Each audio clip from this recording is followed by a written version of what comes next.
रामायण में सभी राक्षसों का वध हुआ था, लेकिन सूर्पनखा का वध नहीं हुआ था। उसकी नाक और कान काट कर छोड़ दिया गया था।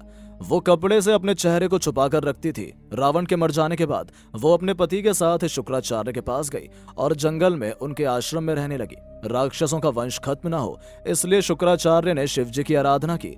शिव जी ने अपना स्वरूप शिवलिंग शुक्राचार्य को देकर रखा और कहा कि जिस दिन कोई वैष्णव इस पर गंगा जल छिड़केगा, उस दिन राक्षसों का नाश हो जाएगा। उस आत्मलिंग को शुक्राचार्य ने वैष्णव मतलब हिंदुओं से दूर रेगिस्तान में स्थापित किया, जो आज अरब में मक्का मदीना में है। सूर्पनखा जो उस समय चेहरा ढककर रहती थी, वो परंपरा को उसके बच्चों ने पूरा निभाया। आज भी मुस्लिम औरतें चेहरा ढककर रहती हैं। सूर्पनखा के वंशज आज मुसलमान कहलाते हैं, क्योंकि शुक्राचार्य ने इनको जीवन दान दिया, इसलिए ये शुक्रवार को विशेष महत्व देते हैं। पूरी जानकारी तथ्यों पर आधारित सच है। चलिए जानते हैं इस्लाम कैसे पैदा हुआ।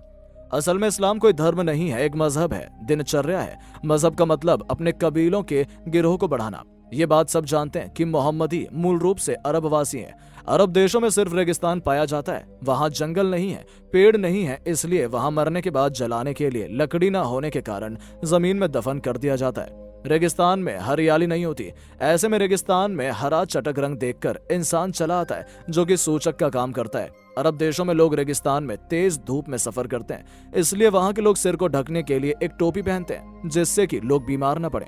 अब रेगिस्तान में खेत तो नहीं थे, न फल, तो न खाने के लिए वहां अनाज होता था, इसलिए वहां के लोग जानवरों को काट कर खाते थे और अपनी भूख मिटाने के लिए इसे कुर्बानी का नाम दे दिया।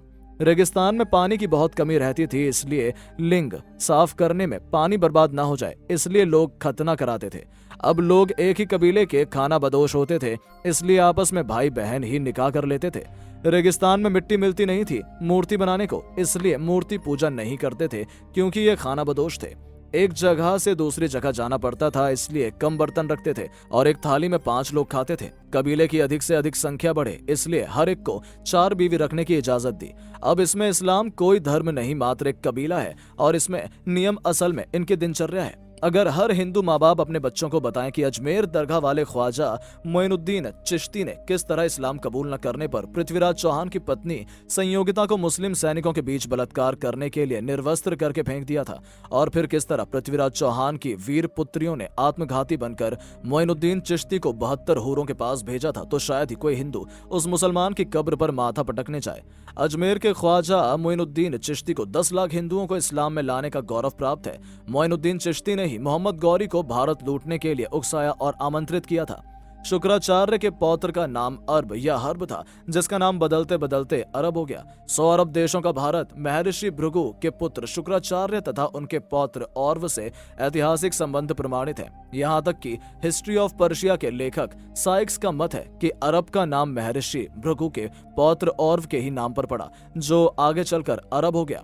भारत के उत्तर पश्चिम में इलावर्त था, जहां दैत्य और दानव बसते थे। इस इलावर्त में एशियाई रूप का दक्षिणी पश्चिमी भाग, ईरान का पूर्वी भाग तथा गिलगित का निकटवर्ती क्षेत्र सम्मिलित था। बेबीलोन की प्राचीन गुफाओं में पुरातात्विक खोजों तक में जो भित्ति चित्र मिले हैं, उनमें भगवान विष्णु को हिरण्यकश्यप के भाई हिरण्याक्ष से युद्ध करते हुए उत्कीर्ण किया गया।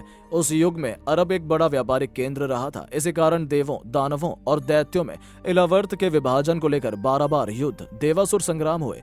देवताओं के राजा इंद्र ने अपनी पुत्री जयंती का विवाह शुक्र के साथ इसी विचार से किया था कि शुक्र उनके देवों पक्षधर बन जाएंगे, लेकिन शुक्र दैत्यों के गुरु बने। और यहाँ तक कि जब दैत्यराज बलि ने शुक्राचार्य का कहना न माना, तो वो उसे त्याग कर अपने पौत्र औरव के पास अरब में आ गए और 10 वर्ष तक रहे। साइक्स ने अपने इतिहास ग्रंथ हिस्ट्री ऑफ पर्शिया में लिखा है कि शुक्राचार्य लिव्ड 10 years इन अरब। अरब में शुक्राचार्य का इतना मान सम्मान हुआ कि आज जिसे काबा कहते हैं, वो वस्तुतः काव्य शुक्राचार्य के सम्मान में निर्मित उनके आराध्य भगवान शिव का ही मंदिर है। कहते हैं कि इस्लाम मजहब के प्रवर्तक मोहम्मद स्वयं भी वैदिक परिवार में हिंदू के रूप में जन्मे थे, और जब उन्होंने अपने मूर्ति पूजक परिवार की परंपरा और वंश से संबंध तोड़ने और स्वयं को पैगंबर घोषित करना निश्चित किया, तब संयुक्त हिंदू परिवार छिन्न भिन्न हो गया और काबा में स्थित महाकाय शिवलिंग और काबा में रक्षार्थ हुए युद्ध में पैगंबर मोहम्मद के चाचा उमर बिन हश्शाम को भी उसमें अपने प्राण गंवाने पड़े। इस्लाम मत के प्रवर्तक मोहम्मद के पैदा होने से 2300 वर्ष पूर्व यानी लगभग 1800 ईस्वी पूर्व भी अरब में हिंदू वर्ष, हिंदू शब्द का व्यवहार ज्यों का त्यों आज ही के अर्थ में प्रयुक्त होता है। अरब की प्राचीन समृद्ध संस्कृति वैदिक थी तथा उस समय ज्ञान, विज्ञान, कला कौशल, धर्म, संस्कृति आदि में भारत के साथ उसके प्रगाढ़ संबंध थे। हिंद नाम अरबों को इतना पसंद रहा है कि उन्होंने हिंद देश के नाम पर अपनी स्त्रियों एवं बच्चों के नाम भी हिंद पर रखे। उदाहरणार्थ हजरत मोहम्मद के चाचा अबू तालिब की बड़ी लड़की का नाम उम्मे हानी बित अबू तालिब था, जिसे लोग फकीत और हिंदा भी कहते थे। इस्लाम की किताबों और प्राचीन अरबी किस्मों तक में हिंद और हिंदा नाम बहुत ही प्रचलित रहा है। सो मित्रों, हम हिंदू सिर्फ 730 बंदरों के मारे हैं और कचरा पोथी के सताए हुए भी। अन्यथा दुनिया जिसे हिंदू धर्म कहती है उसे अपने ही मूल देश में कानूनन जीवन पद्धति कतई नहीं कहा जाता। पर क्या करें, बेइज्जत, जलालत और सहिष्णुता कीमत मांगती है, चुकाते रहो। दोस्तों, आपको हमारी वीडियो कैसी लगी कमेंट करके जरूर बताएं और ऐसी ही रोचक और मजेदार वीडियोस के लिए चैनल को सब्सक्राइब करना बिल्कुल ना भूलें।